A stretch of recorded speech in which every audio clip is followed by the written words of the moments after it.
Hello, this is tape 3.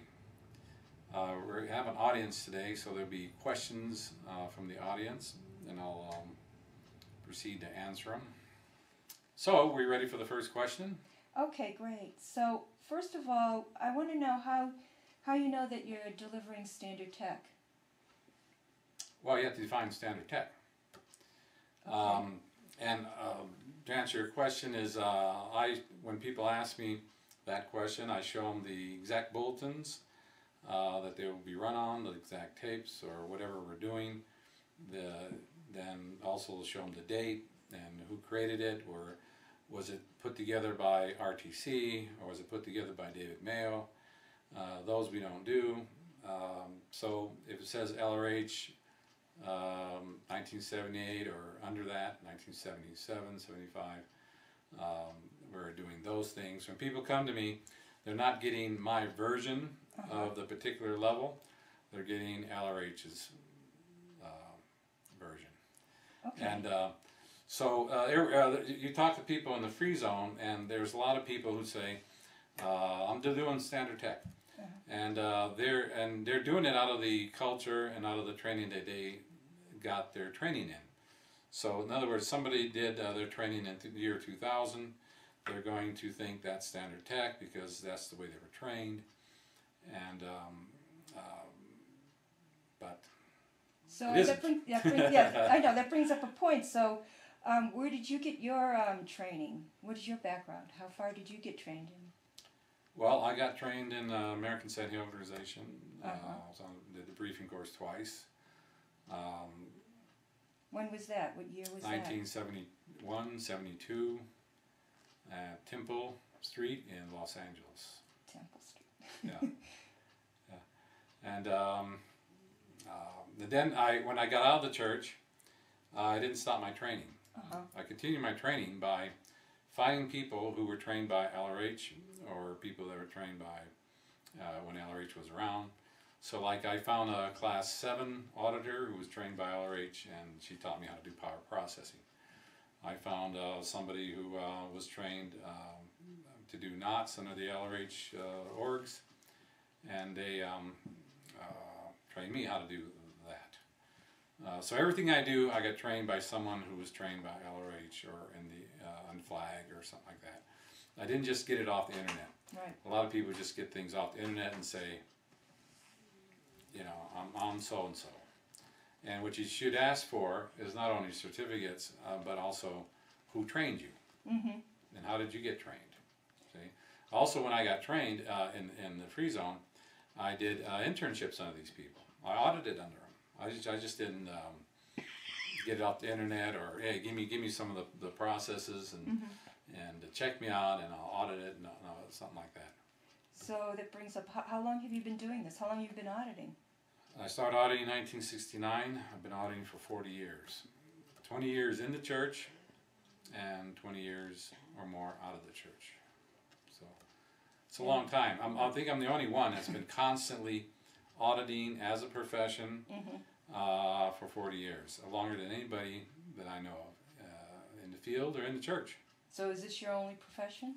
It's the only thing I do, 24/7, 7 days a week, and I don't sell real estate. I don't do anything else. You know, some people in the FreeZone do this as a hobby. They get it off the internet and they audit, or they CS part-time, or they audit part-time, or they do this, they do that. And that's all fine. I'm not against that. Right. I'm just, you know, trying to get people to differentiate between someone who is at it full-time. And so it seems like you deliver all the services. What services do you deliver?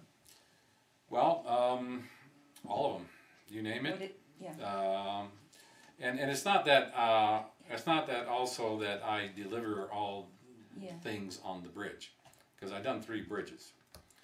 I've done the original bridge up to OT7, and I've done the RTC bridge up to OT8, and then I've done the Captain Bill bridge up to OT17, right? So it's not that I've been trained or I got some stuff out of the internet to audit. I actually got the auditing myself. I actually got the results myself. So I'm totally confident when I go in and do sessions. It's not that, oh, let's try this. You know, oh, does this indicate? Oh, it doesn't indicate. Well, maybe you shouldn't do it. That kind of, and there, people do that in the field. There are some people who are complaining about the squirrel altar tech in the Church of Scientology, but there's a lot of that too in the FreeZone. So you just don't go out willy-nilly and find somebody. Mm-hmm. You got to find somebody who knows what they're doing and has done it themselves, has gotten the results themselves. All the original OT levels, I've gotten all the in phenomena, all the EPs on that, all the levels on the RTC bridge. I got all those, you know, and that sort of thing. So you're saying you've done 3 different bridges. Can you clarify that? You said you did the RTC bridge, and now you don't deliver that. Why? Is there any reasons behind why you chose to do certain services than others? Well, when I first got out of the bridge, like everybody, when I first got out of the church, like everyone else, in 1990, I was told that this was Hubbard's bridge and Hubbard's alterations and Hubbard's. And so when I first got out, I started doing the RTC bridge, and I, of course, got the RTC bridge myself. But after doing the RTC bridge and comparing both bridges, I could see that this bridge, the RTC bridge, was an offshoot. It didn't really make OTs. It convinced you that you were an OT or you were clear, but deep down, people didn't feel that way, and they weren't operating that way. They had a bunch of HE&R, human emotion and reaction.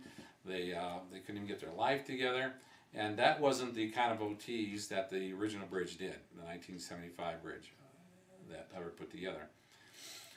And so I started comparing these, and so as the years went by, we started dropping everything.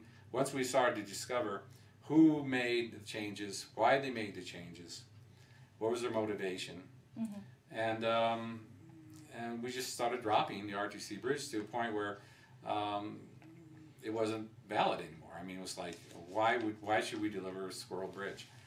And the irony is the group that was calling everybody a squirrel were themselves the biggest squirrel, you know. And that's the irony of it. Okay, does that answer your question? Yeah, that's not answered my question. Let me see. In your recent video, you said your main product or your main stat was to making OTs.